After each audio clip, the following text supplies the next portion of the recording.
and welcome to Spotlight here on Hope TV, where you look and live. And we are always glad when you join us, also glad when you send us your comments on our social media pages and also text us on 22232, our text message line. Again, we've had a series for quite some weeks about trauma healing that has been brought to us by the Bible Society of Kenya, a very enlightening series of programs. And today, this is the last in this season, because we do hope that we'll do have another season from the Bible Society of Kenya as well. We are welcome for another season, and we want to talk more about the Bible Society of Kenya and what it does. Also, get to know how the trauma healing program, how you can be able to connect with it. You are very welcome. This is Spotlight. We want to welcome our panel on this program. Welcome Elizabeth Muriuki, who is the General Secretary, Bible Society of Kenya. Thank you, Lieutenant. Welcome. And thank you. Welcome, viewers. Welcome again. Thank you. It's good to have you Good to be here again. And for the first time, Thomas Tharau, who is the Head of Business Development at the Bible Society of Kenya. Welcome. Thank you very much, and good evening, viewers. All right, and of course, our regular, facilitator and host here, trauma healing facilitator, that is Reverend Jeremiah Kinyanjui. Welcome. Thank you so much, Rev. Yeah, and again, viewers, you're welcome to just text us, engage us. We'll be glad to hear your voice and your points of view. And we just want to start with you, Jeremy, because you've been quite a core part of this trauma healing program. Give us a summary. I mean, what would you say are the highlights or the key points of the trauma healing program offered by the Bible Society of Kenya? Thank you, Rev. Indeed, it is a joy, and for sure we thank God for walking with us. This journey we started quite a while ago. It's been long, but for sure here we are. We can say we have arrived. Mm-hmm. Now, we have been tackling, discussing, and even creating awareness on matters trauma healing. Mm. And this is for the sole reason to reach our people with knowledge, with awareness when it comes to trauma healing. Bible Society of Kenya came out, and we thank God for the partnership with Hope TV. And throughout this time, throughout this season, as you have called it, we have touched on a number of issues and a number of areas that affect us when it comes to trauma healing. And just to maybe jog our memory and help us kind of have a quick summary of what we have covered so far. We started this journey by first of all answering the question, if God loves us, why do we suffer? And we saw even in the scriptures why good Christians, believers who are strong in their faith have to go through challenges. And I remember that. We got lots of responses to in that program. Yes. Sure. Mm-hmm. Then from there, we looked at a heart wound, and that is the backbone of trauma healing. Looking at what happens when someone has gone through a traumatizing experience, when they have a wounded heart. And I remember that time we made it so clear that the only one who can heal a wounded heart is God our Father. And he has assured us in his word, Psalms 147, verse 3, that he heals our broken hearts and bandages our wounds. We also learned how we can help that person with a wounded heart, and we learned the listening skills, shared the 3 listening questions when you are helping someone talk. Because in trauma healing, we believe in talking and listening. We can use the 3 listening questions. That is, what happened? How did it make you feel? And what was the hardest part for you? From there, Rev, we touched on grieving. And we said that when we have, experienced loss, that comes with the trauma. And we actually said that grieving or loss is the greatest cause of trauma. Anyone who has experienced loss, either loss of a loved one, loss of property, or whatever kind of loss, they must have been traumatized by that loss. And we looked at how then one need to process the loss, going through the 3 villages, that is the journey of grief, and of course, writing a lament.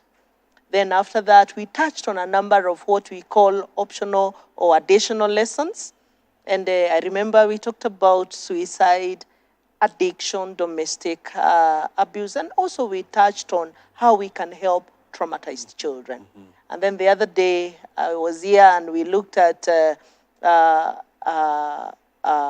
that is taking care of those who take care of those who are traumatized. How can one take care of themselves so that they don't end up being traumatized and also dealing with secondary trauma? Okay. We learned that there is a place where we can take our pain, taking our pain to the cross of Jesus. And then thereafter, we touched on forgiveness. And we thank God that ultimately today we are here to wrap it up as we talk about more about Bible Society of Kenya. I admire the way you have all that Yeah. in your head. That's a whole book, right? And you got all the chapters in your head plus their summaries. Oh, yeah. But very, very effective program that you have there. And viewer, just in case you're wondering, how do I connect with the trauma healing program? The trauma healing helpline is 0719-250-559, 0719-250-559. Do call, get in touch with the Bible Society of Kenya, and you'll get a lot of guidance about this trauma healing program. And it's just amazing how this program brought out the truth that we actually do suffer some traumas, all of us. And those traumas do not just stay stagnant. They actually do have an impact in our lives, a negative one. And so we need to attend to them. Not some people, but all of us. And I think it's just for us to also hear from Mrs. Morioki that how this trauma healing program works. Okay, thanks a lot, Lefred. It's good to be here. And I think one of the things Lefred has not mentioned, we also came and had a program on how to help those who went through trauma because after elections, post-election, Oh, yes, trauma, we did that. which was a very good program. So for those who may want to contact us and to reach us, we do training to individuals. We do trainings which are both online and also physically. Churches are welcome to invite us. The program takes 5 full training days. When we are doing online, we do 15 days. So anyone reaching us on the line that you have shared would be able to either register to do an online program of trauma healing or register for a physical one, and we would be able to contact, to reach out to them, and we do trauma healing. But we also have many facilitators who have been trained out there where we can be able to connect, like if it's in a church, and now we do what we call healing group.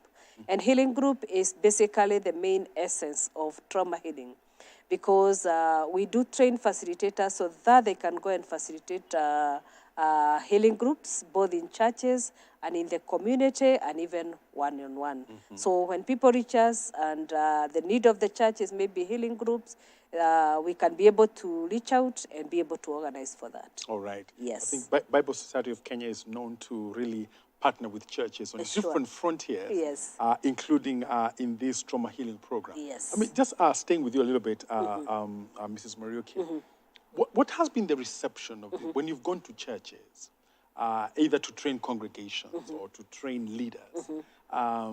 What has been the reception of the program in the churches you've gone to? Feel free to mention some of the churches that you've been working with. We have done trauma healing with many churches. We have done trauma healing in Anglican churches, PCA, quite a number of them. And the reception for trauma healing is the greatest. As you have learned, I'm sure even for you here, is that... I have qualified to be a facilitator after all those sessions. You know? In most cases, people have the feeling that they do not have trauma. But a lot of people, everybody has trauma because for sure, you have lost something. So when we go to churches and we share about the program, and I'll share for an example, today we are actually coming from a meeting in Nyeri with the PEFA Church of Mount Kenya Legion. through the invitation of Bishop Joroge. And we are saying they also need to go and we train them because the reception has been very good, understanding that Kenyans, all human beings all over go through trauma. And therefore, a lot of churches have begun the lessons of trauma healing. I don't think we take a week without having training that is going on. And in most cases, our partners is the church. The greatest partner is the church. Of course, we have other partners that work with us. We have one partner I can mention, they are called Shipwood Ministries, where we have trained people all the way in Kakuma. So the reception, it's one of the programs that has really brought change to people's lives. And we want to thank God that it is received very well by the churches. Okay. Yes. Yeah, that's a good report. And again, just checking. Before we come to you, Thomas, we'll come to you shortly. Okay. But Reverend Jeremy, you can also tell us why it is important that churches are able to support their congregations on this area of trauma. Yeah, it is so important, Rev. And I want to echo what Madam Mrs. Moreki has mentioned. You see, it's true, as the scripture says, the people of God perish due to lack of knowledge.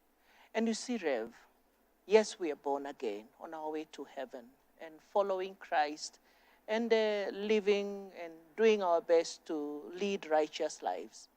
But when it comes to trauma, that's a different story altogether. Trauma does not affect my walk with God, but it can affect my way of life. It can affect my way of life. It can go ahead and even affect my prayer life. It can affect my way of serving in the kingdom of God. It can go ahead and affect my way of interacting with the people in the church because of what trauma presents with. Going ahead even affecting me right at the family level because of what the trauma has done. And this is why it is so important. Do you know, even the resource we use, it has a tagline, how the church can help. Healing heart wounds, how the church can help. Because the church has a big role. It has a big role. It has a very huge role. And I think that speaks very much to pastors who may think either they're stranded in terms of the kind of psychological issues that the congregations are facing, and they are lost to working alone, you know. Also, it speaks to pastors who think they got it all together. Oh, sure. That they can be able to meet every need, but they need partnerships. Sure. Partnerships are important. And one of the key partnerships as a church that you can have to boost the life, the abundant living of your congregation is having this trauma healing program come to you. And again, the helpline number is 0719-250-559. And this will really transform your congregation as they get to a point of knowledge. Now, let's talk a little bit about Bible Society of Kenya. We know Bible Society of Kenya has been there for a long time. But just, Thomas, you can tell us what the work of the Bible Society of Kenya is. Okay, thank you very much for that question, and thank you for having us. The Bible Society of Kenya work has to do with the Bible, and we begin with translating the Bible into languages that people understand best, with a vision of a people who are transformed by the use of Holy Scriptures. So Kenya has 53 language groups. I know when we talk about tribes, people will talk about 44 tribes, but there are groups that are clumped together as one tribe, but really speak different languages. So we have 53 language groups. And Bible Society and other agencies, we've been able to translate 26 Bibles, full Bibles. Bible Society has done 23 of those. It's a long journey. We started, earliest translation started in 1844. And translation is a complex process. It takes about 12 years to translate a Bible. And that's why somebody would ask why we have never finished the 53. So it takes quite a long time, involves a lot of people and a lot of resources. But we are thankful to God for the resources that the churches have provided for translation. We also publish the Bibles and distribute them. distribute a lot of Bibles in very many diverse formats. We have formats for children of different age groups. We have scholarly scriptures for people who are in theological colleges.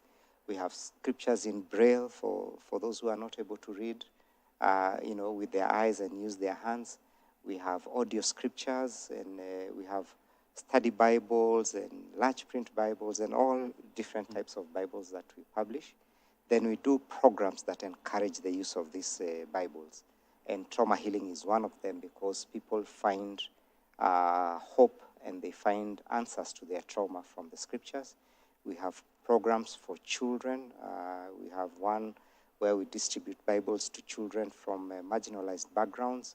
We have a program called PPI, which is a partnership with the churches, where the government has allowed us the church to be able to go and minister in primary schools once a week for 40 minutes. It's a program and an opportunity that, unfortunately, the church is not taking advantage of. We have developed materials together with other agencies that the church can be able to use to minister to these children. We also run a youth program to mentor young people. It's called the African Biblical Leadership Initiative. We appreciate that we have a great challenge of values in the sphere of leadership. And so one of the things that we are doing is to inculcate biblical values into the young upcoming leaders. And hopefully in the near future, we will begin to see our biblical values being expressed in the public spheres as these young leaders go out and take their place in different spheres of leadership. Okay. Yes. I would really be interested to know the impact of that values program. Yes. Because when you look at our present country, the Yes. state of our country, there's a drought of values. Yes, there's no rain. But there are other droughts also. And one of the big droughts we face is the drought of values. Yes. Which is sometimes a contradiction, because the African culture is known to be, like a seedbed of fantastic values. But now what the emerging society in Kenya is actually having an acute shortage of the same. Yes. So I think that youth program, maybe you can share, how is it going? Yes, it's going very well. If I give an example of this year, we've been running 3 cohorts. One meets physically once a month. It's a 6 months program. And the other 2 cohorts that meet virtually. And some of the things that we have done with them is, for example, go through the character of David, learning from the values of King David. They have done community service. Some of them were involved in tree planting, others visiting an old people's home and ministering to them, and others visiting a school. So they do different types of community service, and this helps to grow their confidence, be able to go out there and identify community needs and address them. We have some of these young people are coming up in society. I'll not mention names. They are still in their infancy, but we have seen that they have taken positions of leadership in some in non-profit sector, some in profit sector, some in churches, and they're beginning to come up, and it's just a matter of time. And we are going to hear leaders in high positions, who went through the ABLI program. And just checking, when you're doing this values program, do you do it directly as Bible Society, or do you do it through partner churches? We do it directly as Bible Society. So we invite young people from all over, from different churches, to join in, young people from ages of 18 to 35.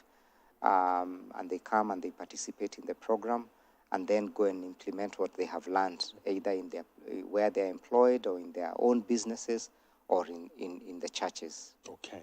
Yeah. I think it's a very good program. And just hearing about it, I think it's one that many people should take up, because we need that. We need that planting of values. Yeah, and importantly to add also, we also attach the mentees to a mentor, so that even after the 6 months program, there's somebody that walks with you, an accountability partner who helps you, through life and discussing different issues that you may be facing. because a mentor is somebody who has gone through whatever you might be facing today. And so they're able to help you navigate through different issues of life. And the way they mentor is holistic. It's both on the career side, on their Christian journey, in their relationships, in their aspirations as individuals. So it's a holistic mentorship program that we help catapult these young people into great positions of leadership. Yeah, you're speaking very, very well of the program. I'm passionate. You're about very the leadership. clear it's coming out. And I think earlier on you did mention about the various modes Yes. of the Bibles, Yes. the programs that you take. And I want to ask Mrs. Muriuki this question because we are in a generation now where everything is soft, everything is soft mode, and we were used to Bibles as we know them. If you're not carrying the Bible, actually the bigger, the better. If you had a small Bible, your faith was a little questioned. But you have a big one, with big letters, you look serious. There's a way you would hold it. Yes, Right? yes. You don't either you to show you're a serious Christian. But now with the soft world now, how is the physical distribution being impacted by the demand for the softer versions of the Bibles? I think for Bible Society of Kenya, what I would say is we had that fear that the soft Bibles would actually have a big impact in terms of how the physical Bibles will be distributed. But it's interesting to know that the last 3 years, let's remove the year of 2020, 2021 because of COVID, we've seen a lot of increase in the purchase of Bibles, the physical Bibles. It has made us to believe that the soft copy is actually assisting people to buy the physical one. There is still the belief, and I believe that you still need to touch your Bible and to read it. It is that ownership of a Bible is still there. And even among young people, you'll find a lot of them that are able to interact with the Bible, both in soft and even the hard covers. I mean the hard copies. So it hasn't had, I would say, a big impact. I would actually say it is good because all our Bibles are actually available, especially on New Version. I think all the Bibles that we have translated are all available, but we are still being able to distribute the physical copies. So I would say the soft is supporting the physical. That's interesting. Yes. That's quite interesting, actually, because you'd expect that the physical is being eaten up by the soft, and that's quite something to note there. And then also, just Mrs. Muriuki, because the physical Bible or the Bible really relies on the reading culture of a population. Yes. It relies also on the literacy rates in a population. Yes. So how does Bible Society of Kenya link with these two things, the reading culture and also the literacy levels? Okay. The reading culture in Kenya compared with other, well, let's say in Africa, is quite low compared like somewhere in Europe where people still believe that before you sleep, you need to read a book or you need to read something. But we are trying to help out, especially the young people, by encouraging them to read. We distribute Bibles, as Thomas has done, to children as young as when they are born, because we believe that if you bring up a child, training them how to read, it's a culture, then that grows.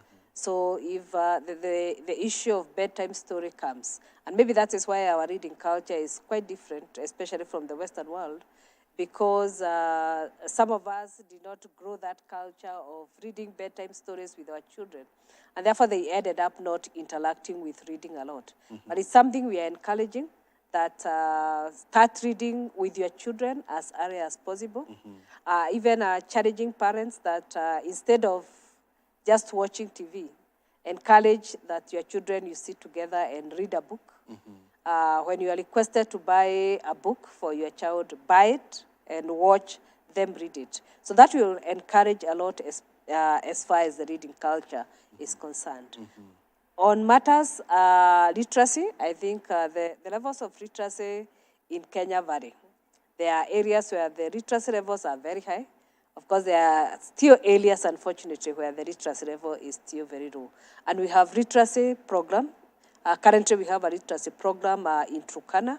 We still encourage literacy classes, especially among the Ma community, because that is the two communities we know that the literacy levels are still low. So we support adult literacy. It's part of our programs.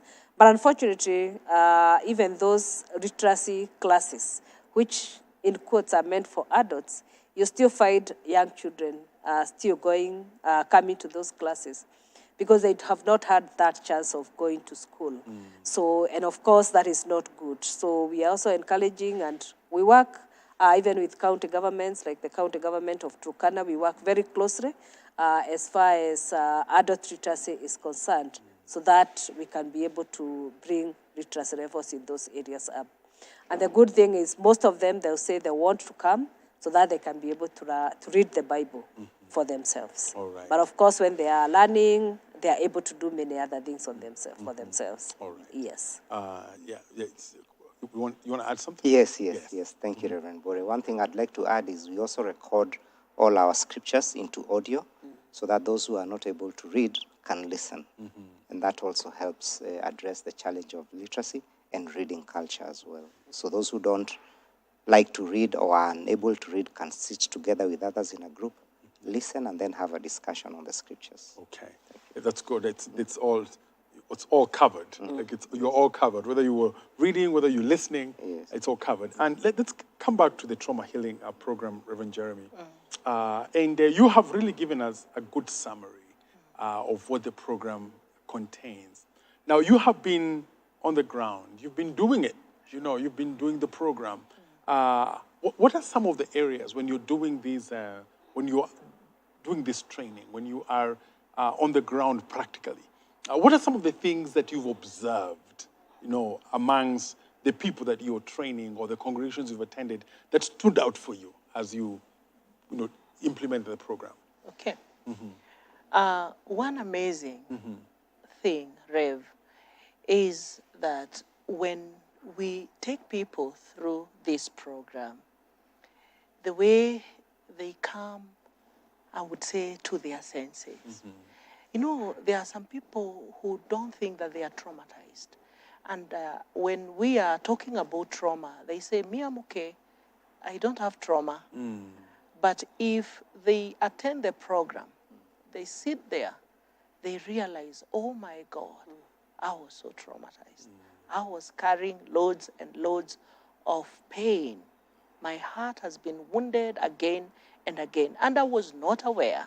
So that is one of the, do I say, fact that stands out for me. People coming to the realization that for sure trauma is do I say, prevalent. It lives with us, and it is until that awareness is created in a training that Madam has talked about, that one now comes to terms with what they have, what has wounded their hearts. Now, definitely, we help them how to deal with that kind of pain and where to take it. Okay. Yeah. People just realizing that they thought they were okay. Only to realize, hey, I'm a patient. I need to be attended to. And a serious one. And Maybe to add to what Lefred is saying, doing trauma healing out there, one of the things you also realize is that different cultures handle grieving differently. Yeah. Some cultures leave people that are a little more traumatized than they were before the grieving. And unfortunately, I would say, including some church cultures, there are some things we have picked that really we fail to allow people to grieve in their life. what are some of those things you've picked? One of the ones I have picked, which is really comes out, is, for example, and I'll give an example, I'll not mention the church, where we go for a funeral, and everything is, we do it this way in this church. And therefore, if we are saying no tributes, they are not tributes. There are people who their grieving comes out as they give their tributes. I don't know whether you have gone to with trauma healing, I've actually come to appreciate some cultures, which some of us may think they are not very good. But I don't know whether you have gone to a funeral in Western Kenya. And the funeral will start in the morning, and it will go, and it will go. But it allows those people to really talk about it, to bring out what is in them. So what I have found out, especially in some cultures, is that grief is left in them. And therefore you go to a trauma healing and somebody breaks down and cries. And the person will tell you, I never cried for my mother. I never cried for my father. I never cried for my child. So either it's because of the cultures or some of the things that we have changed. Yes, it is good. But I think one of the things that people should learn, especially when somebody has lost a loved one, please help those people to mourn and mourn properly so that grief ends. You'll meet somebody who is saying, it's 10 years, but it's still in me. I'm still grieving. But the way we were made to do it, I did not grieve. So that's one thing I have picked. I think the other one is the cultures where we tell men do not cry. So that's another thing that really comes out. So, and therefore that person lives with that grief forever. And you go to a training and you take them through the journey, the villages of grief, and they say, I'm still in the first village. I still feel very hopeless as far as that death is concerned. It might have occurred 10 years ago, but it's during the trauma healing that the person is able to bring it out. So I think those are the things that people need to learn in terms of trauma and how to help the people that the church is reaching out to. You know, as you talk about, funerals and time, some of them are drawn out. They can last a whole day. Yes. But for some of the pastors, an efficient funeral is the one that takes the shortest time. It's efficient. Yes. We did that in 1.5 hours. Yes. That's if you were to talk about a good standard, it's a good standard. Interesting when you observe those practices. Again, let's go back to the Bible Society of Kenya, and we come to you at Thomas. So you can tell us a little bit about translation, publication, and distribution. And Mr. Muriuki, you can add to this as Thomas starts us out. Thank you. As I mentioned, translation is a complex process. I try and take people through what is involved in translating a Bible. Would normally have 3 to 4 translators from the community that speaks the language, and normally they are from different denominational backgrounds, so that it is an inclusive process that all churches feel represented. They do what is called drafting. That is, they draft from the original languages. The Old Testament is written in Hebrew, the New Testament in Greek, and as much as possible they try and translate from the source text. Where it's not possible, they will of course try and translate from respected translations. And then after they have drafted, they then as a team revise what each of them has done, then present to a community of reviewers. The reviewers would be a group of typically about 20 people, again drawn from different denominations, people of different ages, different age groups, because sometimes if you have all of them are elderly, they'll use words that were used 20 years ago and the young people can't understand them, because we try as much as possible to translate the Bible in the language that is spoken today. Many people are passionate about preserving the old language, the old words that were spoken a long time ago. But the purpose of translating the Bible is communicating the message of the Bible in the simplest language possible so that everybody can be able to understand. So after the reviewers have gone through, then there's a person called a translation consultant who is an expert in both biblical languages, an expert in theology and linguistics. So that person will go through and make sure that they have remained faithful to the original biblical text. They have not introduced their own theology in the Bible. And then after that person checks, there's another one who checks, who is a manuscript examiner, to ensure that there is consistency. You might have, for example, 65,000 different words in the Bible, and you make sure that how a word is spelled in Genesis is consistent throughout the Bible, that you don't miss out on any of the over 31,000 verses that are in the Bible. So that's what happens. And they use a variety of computer tools to be able to check, to be able to reference with different versions, reference with different commentaries and all that, to be able to understand the original text. There are challenges that we go through. The Bible was written over 2,000 years ago in a different geographical space, in a different culture, and so trying to translate this into our cultures has its own challenges. There are idioms which are difficult to translate from the original language into our languages, so you have to really understand the meaning so that you're not translating something that people will then not understand. Then after we have done with the translation, we publish and we release the scriptures out there to the people. And translation is a continuous process because language changes every 25 years. You will find the language that your grandmother spoke, there are many words you might not understand. So we revise or we write a common language Bible after about 25 years so that the new generation can be able to understand. And that's why many times people will ask, why are there so many English translations? It's because they are translated for different generations. Some are translated with the aim of reaching out to people who English is not their first language. Others were translated over 400 years ago and language has changed. Yeah, so those are some of the dynamics of translation. We also do what we call the Bible Helps. We've done a product that we call the Africa Women Devotional Bible. It's a project where we worked together with the 25 African Bible societies. It's an English Bible that has commentaries. It has 52 different articles addressing issues that African women are facing. It has 366 devotionals where, somebody can find something to reflect on every single day.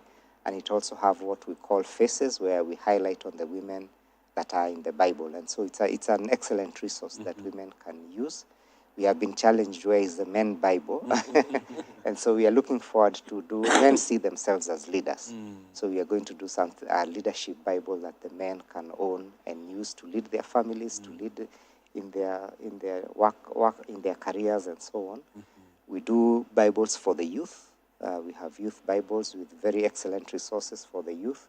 We have children Bibles that also have resources for young children, including prayers, including understanding the promises that God has made. So we publish different Bibles to address different needs in society. All right. That's a lot of work happening at Bible Society of Kenya. A lot of work. Mrs. Muriuki, would you want to add?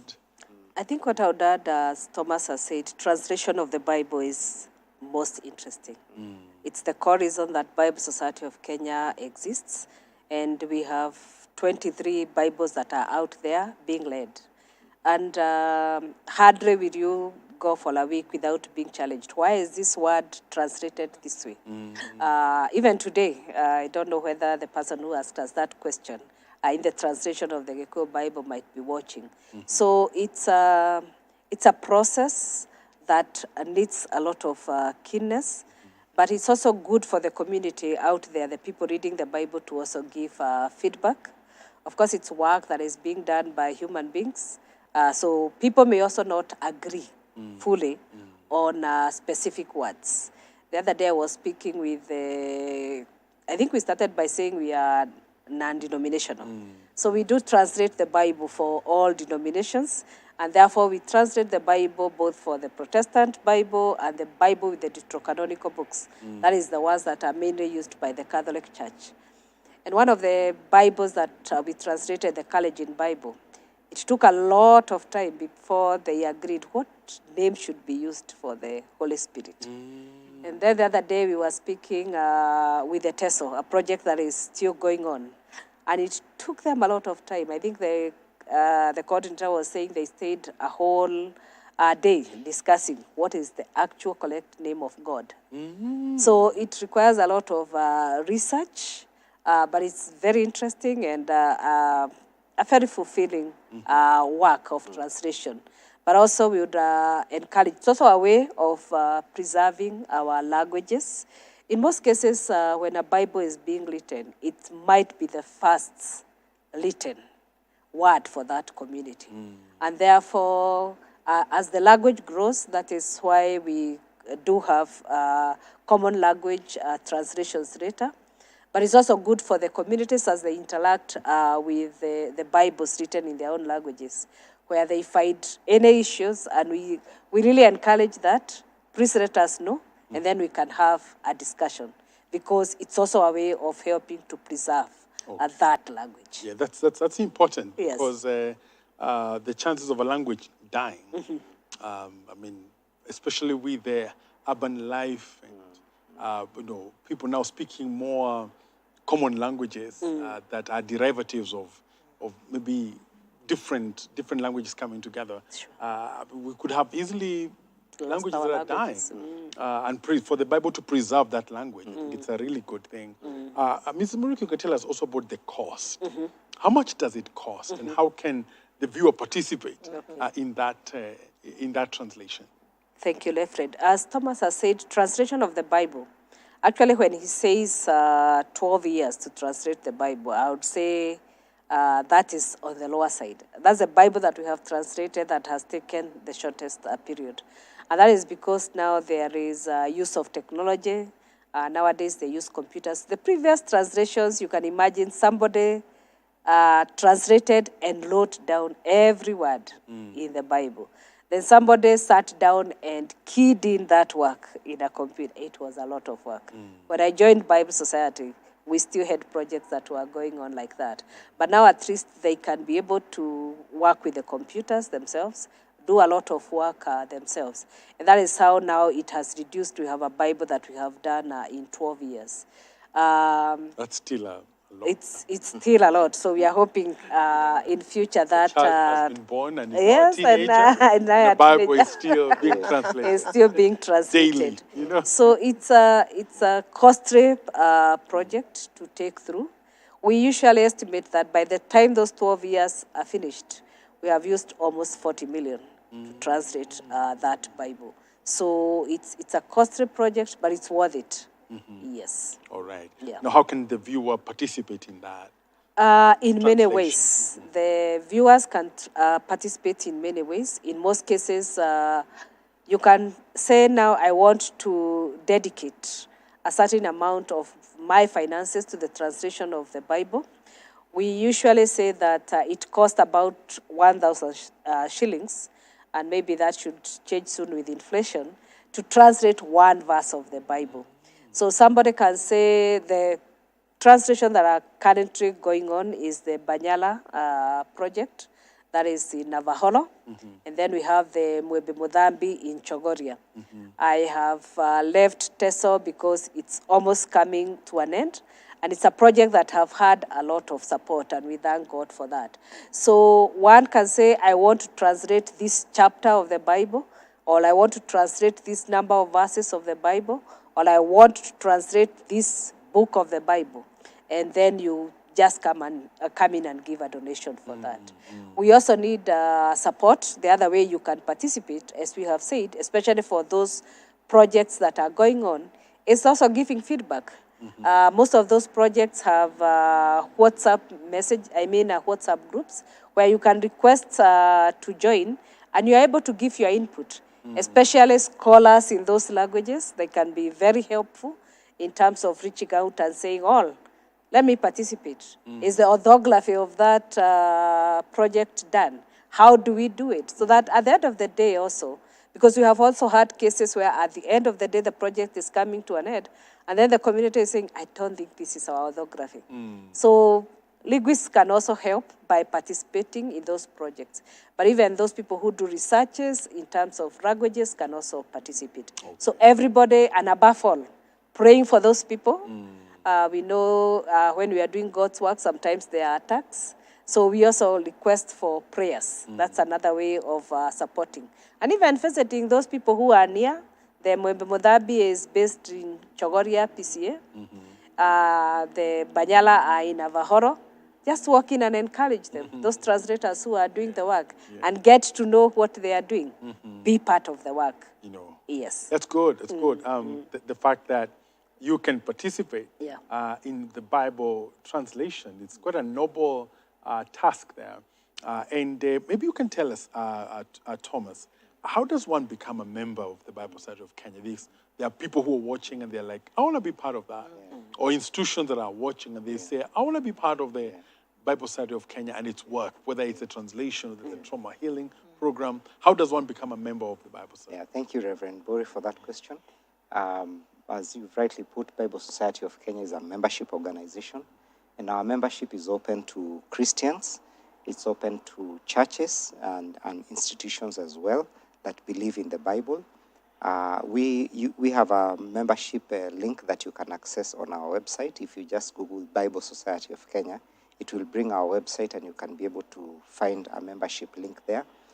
We have different membership categories to cater for the different giftings that we have financially. We have membership for the youth, which is 500 shillings. We have annual membership at 1,000 shillings, which is mostly membership in our branches or membership in our programs. Like if you want to be part of the trauma healing program, there is 1,000 shillings annual membership to be part of the trauma healing program. We also have what we call affiliate members for individuals, which is 5,000 shillings, and this can be paid in installments. And if you visit our website, you'll be able to see our pay bill number, which is 518100, and you can be able to pay your membership fees and indicate your name, and the account is just your name, and then we'll get in touch with you and get all the details and then issue you with a certificate later. We also have institutions or churches that want to support Bible work can become members at 10,000 shillings for affiliate membership. And if you're much better endowed and God has gifted you, you can become a life member for 10,000 shillings and also 50,000 shillings for an institution. Okay. Yes, and then there are annual subscriptions that different categories of members pay. Quite a noble organization to be part of. Yes. Are there any benefits, like once you become a member? Yes. What are the benefits? Yes. The first benefit, the greatest benefit, is that you have supported the great work of translation by becoming a member, because we use those resources to support the programs that we run. So by just investing in that work, you reap benefits. You reap benefits and blessings, of being part of that work. We also offer discounts for purchases of Bibles to our members. We invite our members to the different programs that we run. Whenever we have new programs coming up, the first team that we go to is our members. They are the first ones to be trained. So that's another benefit that the members enjoy. They also get to know all the activities that are coming up. So it's you become part of the family and begin to enjoy all the programs that we are running. But the greatest benefit is supporting the work and reaping the benefits of supporting that work. Okay. Yeah. Great.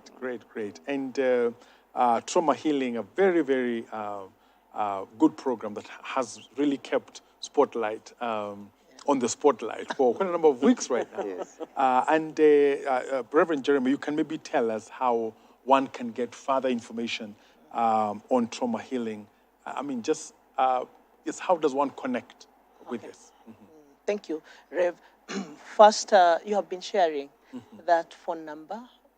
We call it Trauma Healing Helpline. So our viewers can call that number with any inquiry, anything to do with trauma healing.